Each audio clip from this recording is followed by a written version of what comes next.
جمال مصطفیٰ یا نظر طیبہ کی گلیوں میں۔ بسم اللہ الرحمن الرحیم۔ الحمدللہ رب العالمین والعاقبۃ للمتقین والصلاة والسلام علی سید الانبیاء والمرسلین وعلی آلہ واصحابہ وازواجہ واہل بیتہ وذریاتہ اجمعین۔ اعوذ باللہ من الشیطان الرجیم۔ بسم اللہ الرحمن الرحیم۔ ان اللہ وملائکتہ یصلون علی النبی یا ایہا الذین آمنوا صلوا علیہ وسلموا تسلیما۔ اللہم صلی علی محمد النبی الامی وعلی آلہ وسلم۔ بسم اللہ الرحمن الرحیم۔ رب اشرح لی صدری ویسر لی امری واحلل عقدۃ من لسانی یفقہوا قولی۔ بسم اللہ الرحمن الرحیم۔ وقل جاء الحق وزہق الباطل ان الباطل کان زہوقا۔ آج ہم اپنا درس نمبر 21 پڑھیں گے، جو کہ سلسلہ ترغیب و ترہیب سے شروع ہو رہا ہے، اور اس کا عنوان ہے آپ صلی اللہ علیہ وسلم کی شان میں حضرت عروہ بن مسعود رضی اللہ تعالی عنہ کی گواہی۔ آئیے آغاز کرتے ہیں۔ بسم اللہ الرحمن الرحیم۔ حضرت عروہ بن مسعود رضی اللہ تعالی عنہ نے اسلام لانے سے پہلے صلح حدیبیہ کے موقع پر کفار کے سامنے عاشقان رسول صلی اللہ علیہ وسلم کے حال کو بیان فرمایا۔ لوگوں، خدا کی قسم، مجھے بادشاہوں کے دربار میں بھی حاضری کا موقع ملا ہے۔ قیصر و کسریٰ اور نجاشی کے سامنے حاضر ہوا ہوں۔ خدا کی قسم، میں نے کسی بادشاہ کو نہیں دیکھا جس کی لوگ اتنی تعظیم اور عظمت کرتے ہوں جتنی محمد صلی اللہ علیہ وسلم کے ساتھی محمد صلی اللہ علیہ وسلم کی کرتے ہیں۔ خدا کی قسم، جب وہ بلغم تھوکتے ہیں تو ان کا کوئی ساتھی اس بلغم کو اپنے ہاتھ پر لے کر اپنے چہرے اور بدن پر مل لیتا ہے۔ محمد صلی اللہ علیہ وسلم جب کسی بات کا انہیں حکم دیتے ہیں تو اس کی تعمیل کی طرف وہ جھپٹ پڑتے ہیں۔ جب محمد صلی اللہ علیہ وسلم وضو فرماتے ہیں تو اس وقت ان کے وضو کے پانی پر آپس میں الجھ پڑتے ہیں۔ جب محمد صلی اللہ علیہ وسلم بات فرماتے ہیں تو ان کی آوازیں پست ہو جاتی ہیں۔ محمد صلی اللہ علیہ وسلم کی عظمت کی وجہ سے ان کی طرف نگاہ بھر کر نہیں دیکھ سکتے۔ جس جس کو پلائی ہے میرے آقا نے ہاتھوں سے، وہ بھول گیا رستہ ہر ایک مے خانے کا۔ واقعہ، اس کے بعد ایک واقعہ بیان کیا ہے۔ ابتدائے اسلام میں جو شخص مسلمان ہوتا وہ حتی الامکان اپنے ایمان کو مخفی رکھتا، یعنی چھپا کر رکھتا۔ حضرت ابوبکر صدیق رضی اللہ تعالی عنہ کچھ صحابہ کرام رضوان اللہ علیہم اجمعین کو لے کر کعبہ شریف تشریف لے گئے اور تبلیغی خطبہ شروع کیا۔ کفار مکہ نے صدیق اکبر رضی اللہ تعالی عنہ کو اتنا مارا کہ لہو لہان ہو گئے، پاؤں سے روندا، بے ہوش ہو گئے۔ قبیلے کے لوگ صدیق اکبر رضی اللہ تعالی عنہ کو اٹھا کر لائے، شام تک بے ہوش رہے۔ پھر جیسے ہی ہوش آیا، سب سے پہلا لفظ یہ تھا کہ حضور صلی اللہ علیہ وسلم کا کیا حال ہے۔ لوگوں نے ملامت کی کہ انہی کی بدولت یہ مصیبت آئی ہے۔ لوگ ان کے پاس سے اٹھ کر چلے گئے۔ ان کی والدہ ام خیر ان کے پاس بیٹھی تھیں، کچھ کھانے کے لیے لائیں، اصرار کیا، مگر صدیق اکبر رضی اللہ تعالی عنہ کی ایک ہی صدا تھی کہ حضور صلی اللہ علیہ وسلم کا کیا حال ہے۔ ان کی والدہ نے فرمایا کہ مجھے تو خبر نہیں کہ کیا حال ہے۔ صدیق اکبر رضی اللہ تعالی عنہ نے فرمایا کہ آپ ام جمیل حضرت عمر رضی اللہ تعالی عنہ کی بہن سے دریافت کر کے آئیں۔ والدہ ام جمیل کے پاس گئیں اور محمد صلی اللہ علیہ وسلم کا حال دریافت کیا۔ وہ اس وقت عام دستور کے مطابق اپنے اسلام کو چھپائے ہوئے تھیں۔ فرمانے لگیں، میں کیا جانوں کہ کون محمد صلی اللہ علیہ وسلم اور کون ابوبکر رضی اللہ تعالیٰ عنہ؟ تمہارے بیٹے کی حالت سن کر تکلیف ہو رہی ہے، اگر تم کہو تو میں بھی چل کر اس کی حالت دیکھ لوں۔ ام جمیل ام خیر کے ساتھ تھیں اور حضرت ابو بکر صدیق رضی اللہ تعالی عنہ کی حالت دیکھ کر تحمل نہ کر سکیں، بے تحاشا رونا شروع کر دیا۔ حضرت ابو بکر صدیق رضی اللہ تعالی عنہ نے پھر پوچھا کہ حضور صلی اللہ علیہ وسلم کا کیا حال ہے؟ ام جمیل نے حضرت ابو بکر صدیق رضی اللہ تعالی عنہ کی والدہ کی طرف اشارہ کر کے فرمایا کہ وہ سن رہی ہیں۔ آپ رضی اللہ تعالی عنہ نے فرمایا کہ ان سے خوف نہ کرو، کیونکہ ابو بکر کی والدہ اس وقت مسلمان نہیں ہوئی تھیں۔ پھر ام جمیل نے خیریت سنائی کہ آپ صلی اللہ علیہ وسلم بالکل صحیح سلامت ہیں۔ آپ رضی اللہ تعالیٰ عنہ نے پوچھا اس وقت کہاں ہیں؟ انہوں نے عرض کی حضرت ارقم رضی اللہ تعالیٰ عنہ کے گھر تشریف رکھتے ہیں۔ ابو بکر صدیق رضی اللہ تعالیٰ عنہ نے فرمایا کہ خدا کی قسم میں اس وقت تک کوئی چیز نہ کھاؤں گا جب تک کہ میں نبی صلی اللہ علیہ وسلم کی زیارت نہ کر لوں۔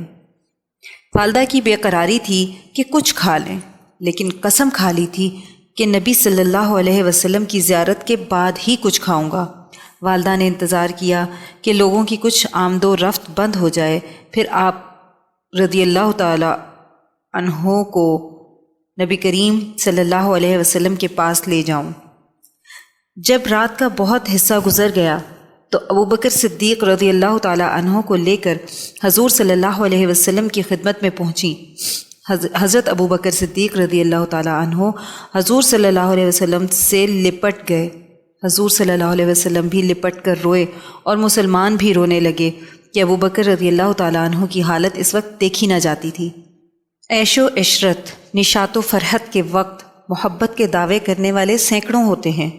محبت و عشق وہی ہے جو مصیبت اور تکلیف کے وقت بھی باقی رہے۔ اس کے بعد ہے ماقبل سے ربط۔ قریش مکہ کی ایک اور تدبیر یہ تھی کہ حبشہ کی طرف جو مسلمان ہجرت کر کے گئے ہیں ان کو بھی تکلیف دی جائے۔ اپنا ایک وفد روانہ کیا۔ وفد نے نجاشی بادشاہ سے ملاقات کی، مگر نجاشی بادشاہ انصاف پسند تھا۔ اس نے مسلمانوں کے موقف کو بھی سامنے رکھا اور انصاف کے ساتھ فیصلہ دیا کہ مسلمان میرے ملک میں رہ سکتے ہیں۔ حضرت جعفر رضی اللہ تعالیٰ عنہ نے جب سورہ مریم کی تلاوت کی تو نجاشی بادشاہ کے دل میں یہ قرآن اثر کر گیا اور وہ مسلمان ہو گیا۔ اس نے اپنے اسلام کو مخفی رکھا، لیکن جب اس کا اسلام ظاہر ہو گیا تو اس کی قوم اس کے مخالف ہو گئی اور اس کے خلاف جنگ کی۔ جنگ میں بادشاہ کو فتح نصیب ہوئی، جس سے مسلمانوں کو مزید تقویت ملی۔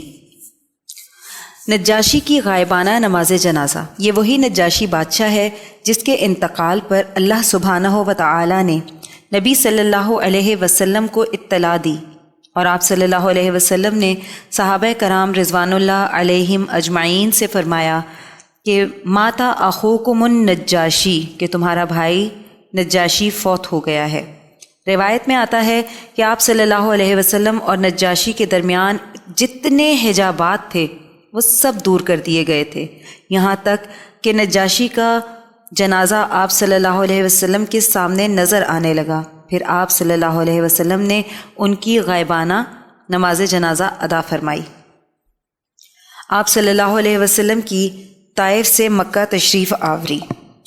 آپ صلی اللہ علیہ وسلم طائف سے مکہ تشریف لا رہے تھے، لیکن مکہ میں داخل ہونے سے پہلے رک گئے۔ سوچنے لگے کہ کیف ادخل مکہ، کہ میں مکہ میں کیسے داخل ہوں۔ مکہ سے تو یہی سوچ کر نکلا تھا کہ مکہ کے باہر کوئی امان ملے گی، نصرت ملے گی، لیکن مکہ کے باہر بھی ویسے ہی حالات تھے جیسے مکہ کے اندر ہیں، اور اب میں مکہ جاؤں گا تو کفار مکہ میری مخالفت اور زیادہ کر دیں گے۔ سرکار دو جہاں صلی اللہ علیہ وسلم کا مکہ کے سرداروں کو مدد کے لیے پیغام۔ حضور صلی اللہ علیہ وسلم نے ایک سردار اخنس بن شریق کو پیغام بھیجا کہ تم ایک مکہ کے سردار ہو، کیا میں تمہاری پناہ میں آ سکتا ہوں؟ خواہ میرے دین کو مانو یا نہ مانو، لیکن کیا تم مجھے پناہ دے سکتے ہو؟ اخنس نے کہا کہ چونکہ میرا قریش سے معاہدہ ہے، میں اپنے معاہدے کو نہیں توڑ سکتا، اس لیے میں آپ کو پناہ نہیں دے سکتا۔ پھر حضور صلی اللہ علیہ وسلم نے سہیل ابن عمر کے پاس پیغام بھیجا، وہ مکہ کا سردار تھا۔ سہیل بڑے علم والا آدمی تھا، بڑا نرم دل تھا۔ صلح حدیبیہ کے موقع پر جب صلح نامہ لکھنے آیا تو حضور صلی اللہ علیہ وسلم نے صحابہ سے فرمایا کہ سہیل آ رہا ہے، معاملہ سہل ہی رہے گا، سختی نہیں ہوگی، اب شروع۔ سہیل ابن عمر نے بھی پناہ دینے سے انکار کر دیا کہ میں بھی قریش کا حلیف ہوں۔ آخر میں حضور صلی اللہ علیہ وسلم نے مطعم ابن عدی کو پیغام بھیجا تو مطعم ابن عدی نے کہا کہ یا رسول اللہ انزل فی جیواری، میں آپ کو اپنی پناہ میں لیتا ہوں، آپ مکہ تشریف لائیں اور جس وقت آپ مکہ پہنچیں تو ہمیں خبر کر دیجئے گا۔ حضور صلی اللہ علیہ وسلم نے مکہ تشریف لانے سے پہلے مطعم ابن عدی کو خبر دی تو مطعم نے اپنے 6 بیٹوں کو حکم دیا کہ سب اسلحہ اچھی طرح پہن لیں۔ حضور صلی اللہ علیہ وسلم سے پوچھا کہ سب سے پہلے آپ کیا کرنا چاہیں گے؟ تو آپ صلی اللہ علیہ وسلم نے فرمایا کہ کعبہ کا طواف کرنا چاہتا ہوں۔ اب حضور صلی اللہ علیہ وسلم آگے آگے چل رہے ہیں اور مطعم ابن عدی اور اس کے 6 بیٹے آپ صلی اللہ علیہ وسلم کے پیچھے پیچھے جا رہے ہیں۔ قریش کے سردار یہ منظر دیکھ کر کھڑے ہو گئے۔ ابو سفیان دوڑا ہوا آیا اور کہنے لگا کیا تم مسلمان ہو گئے؟ انہوں نے کہا کہ ہم مسلمان نہیں ہوئے، لیکن اللہ کے نبی صلی اللہ علیہ وسلم میری امان میں اترے ہیں، لہٰذا اگر کسی نے حضور صلی اللہ علیہ وسلم کو نقصان پہنچانے کی کوشش کی تو میں اس سے ٹکرا جاؤں گا۔ قریش کے سرداروں نے کہا اگر تم نے پناہ دی ہے تو ہمارا عرب کا رواج یہ ہے کہ ہم ایک دوسرے کی امان کو بڑی قدر کی نگاہ سے دیکھتے ہیں۔ ہم محمد صلی اللہ علیہ وسلم کو کچھ نہیں کہیں گے، لیکن ان سے کہہ دینا کہ وہ ہمارے خداؤں کا معارضہ نہ کریں۔ مطعم کے اسی احسان کی بنا پر آپ صلی اللہ علیہ وسلم کا ارشاد، مطعم کے اسی احسان کی بنا پر حضور صلی اللہ علیہ وسلم نے بدر کے قیدیوں کے متعلق ارشاد فرمایا تھا، اگر آج مطعم بن عدی زندہ ہوتا اور مجھ سے ان ناپاک مشرک لوگوں کے متعلق کچھ کلام کرتا تو میں اس کی رعایت سے ان سب کو چھوڑ دیتا۔ اللہم اہدی قومی فانہم لا یعلمون۔ طائف والوں نے آپ صلی اللہ علیہ وسلم پر پتھروں کی بارش کی، آپ صلی اللہ علیہ وسلم کے پاؤں مبارک لہو لہان ہو گئے۔ ایک صحابی نے عرض کی یا رسول اللہ صلی اللہ علیہ وسلم آپ ان کی تباہی کے لیے بد دعا مانگیں۔ آپ صلی اللہ علیہ وسلم نے فرمایا اللہ نے مجھے رحمت بنا کر بھیجا ہے، میں کسی کے لیے عذاب کی دعا کیسے مانگوں؟ فرمایا اللہم اہدی قومی فانہم لا یعلمون، اے اللہ میری قوم کو ہدایت دے، یہ مجھے نہیں جانتے۔ پھر آپ صلی اللہ علیہ وسلم نے فرمایا کہ دیکھو اگر یہ مسلمان نہیں ہوتے تو ہو سکتا ہے ان کی نسل سے یا ان کی اولاد سے، ان کی پشت سے اللہ کوئی مسلمان پیدا فرما دیں۔ نیکسٹ ہیڈنگ ہے آپ صلی اللہ علیہ وسلم کی دعا کا اثر اور رب کی طرف سے ہدایت۔ حضور صلی اللہ علیہ وسلم کی دعا کے طفیل ابو سفیان ایمان لے آئے، ابو جہل کے بیٹے اکرمہ ایمان لے آئے، ولید ابن مغیرہ کے بیٹے خالد بن ولید ایمان لے آئے۔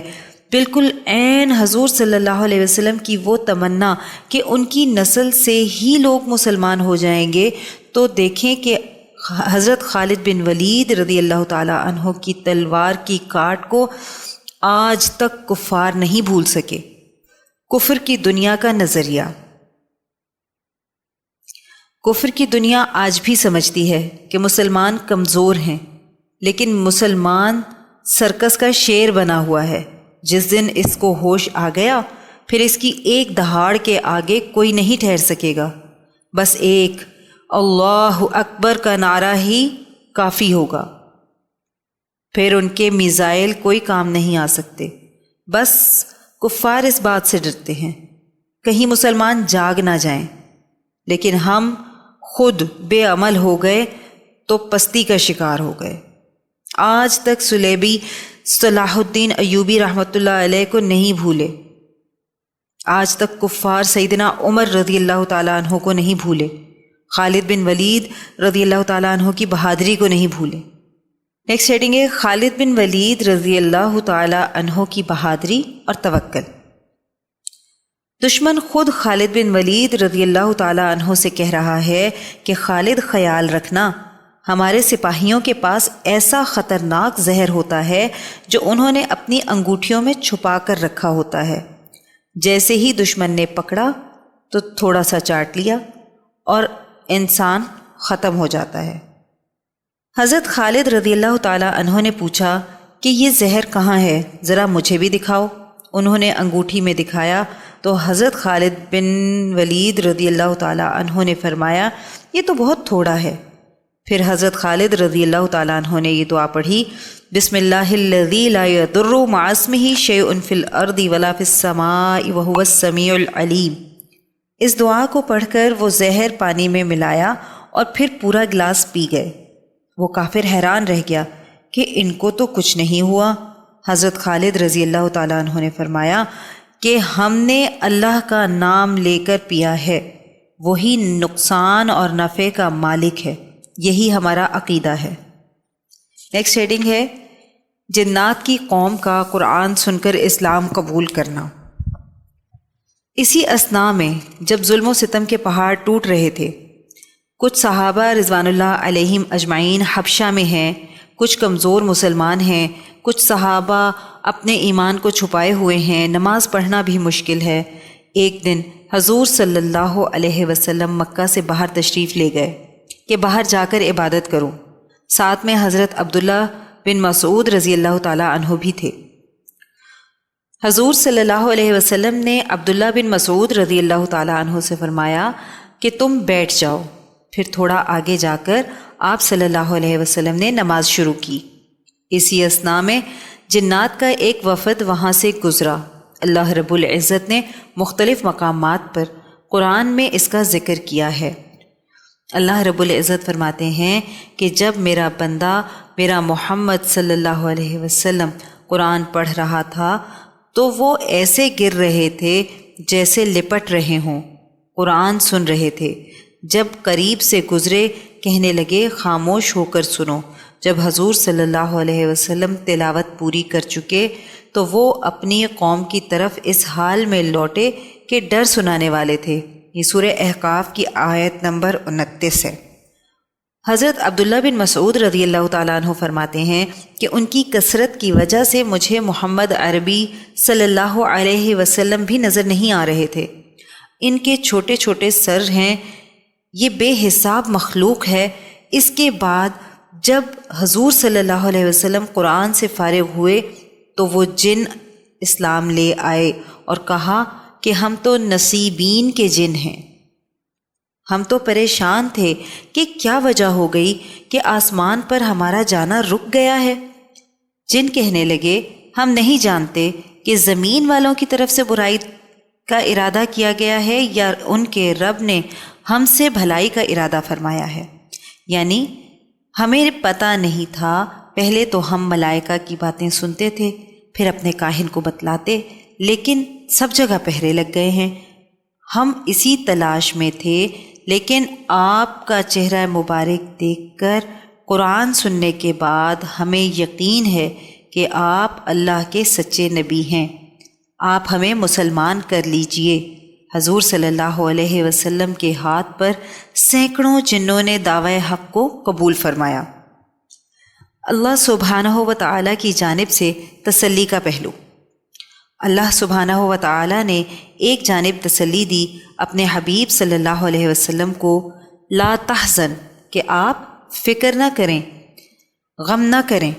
اگر مکے والے مسلمان نہیں ہوں گے تو میری بہت ساری مخلوق ہے، اگر یہ اسلام نہیں لائیں گے تو کچھ نہیں ہوگا، کسی قسم کا نقصان نہیں ہوگا، اور ہم اپنی دوسری قوم کو بھیج دیں گے، وہ آپ کی اطاعت کرے گی۔ حضرت طفیل بن عمر دوسی رضی اللہ تعالی عنہ کا اسلام قبول کرنا۔ حضور صلی اللہ علیہ وسلم مکہ شریف میں مصروف تبلیغ تھے۔ اسی دوران طفیل بن عمر دوسی مکہ آئے۔ طفیل شریف نسب ہونے کے ساتھ ساتھ بہت بڑے شاعر بھی تھے، بہت مہمان نواز تھے۔ قریش سے حلیفانہ تعلق رکھتے تھے۔ طفیل کی مکہ میں آمد کی خبر سن کر قریش مکہ طفیل بن عمر کے پاس آئے اور کہنے لگے کہ ہم میں سے ایک شخص ظاہر ہوا ہے جس نے تمام قوم میں تفرقہ ڈال دیا ہے۔ اس کا کلام جادو کی طرح ہے کہ ماں باپ بھائی بھائی میاں بیوی کے درمیان جدائی ڈالتا ہے۔ آپ اس سے بچ کر رہنا، ہمیں اندیشہ ہے کہ آپ اور آپ کی قوم کہیں مصیبت میں نہ آ جائے۔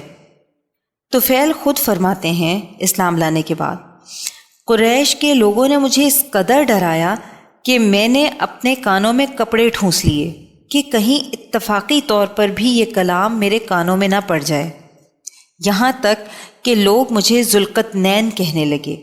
فرماتے ہیں کہ ایک روز میں مسجد حرام کی طرف گیا، دیکھا کہ آپ صلی اللہ علیہ وسلم بیت اللہ میں کھڑے ہو کر نماز پڑھ رہے ہیں۔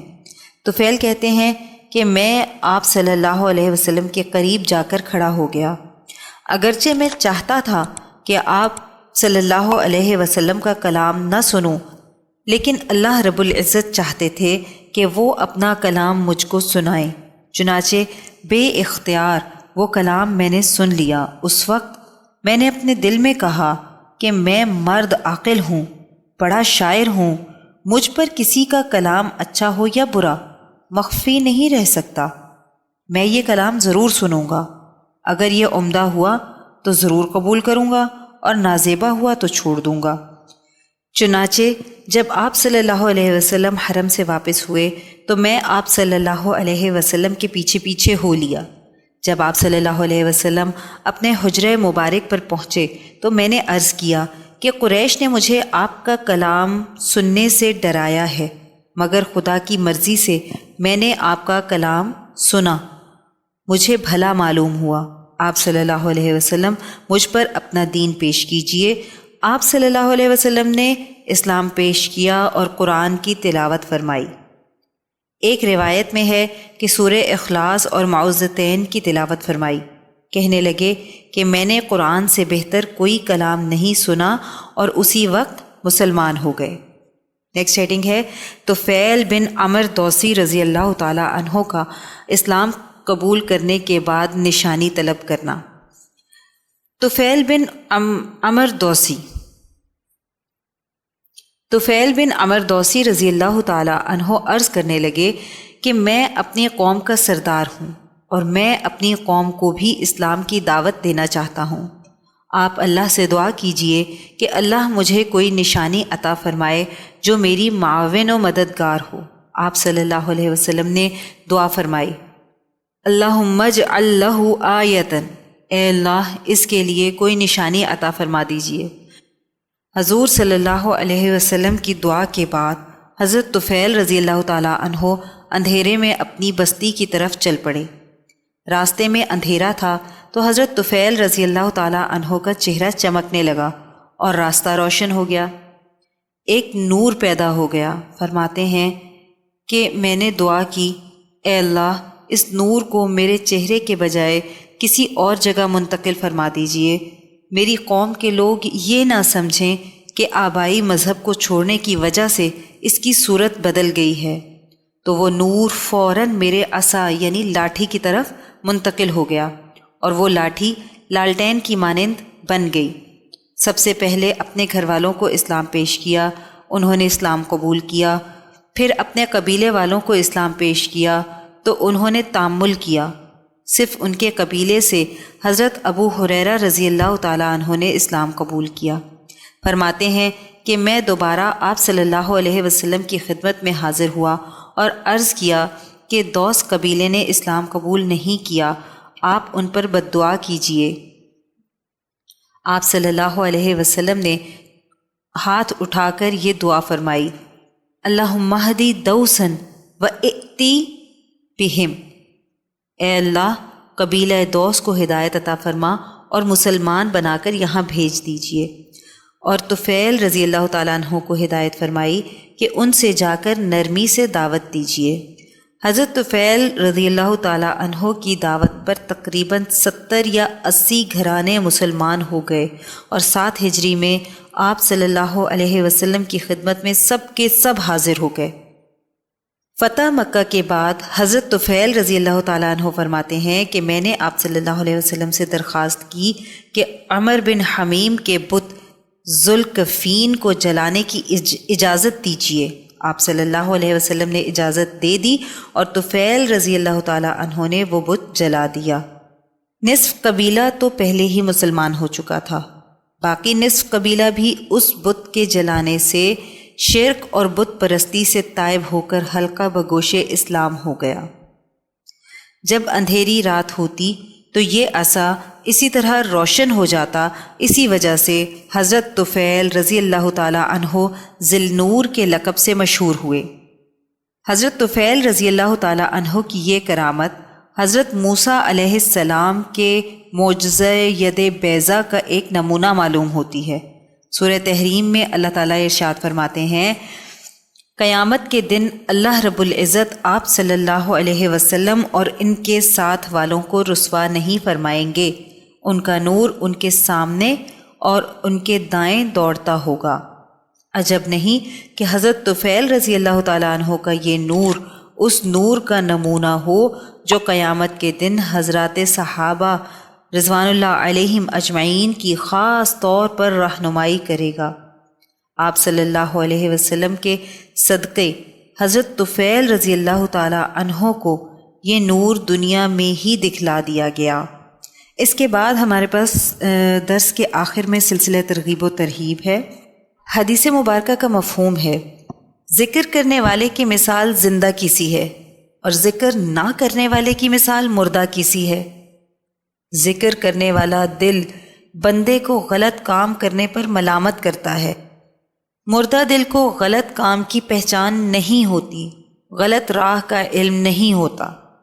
ہمارے مشائخ ذکر پر محنت اسی لیے کرواتے ہیں جس کی وجہ سے بندہ خود اپنے اعمال کا محاسبہ کرنا شروع کر دیتا ہے۔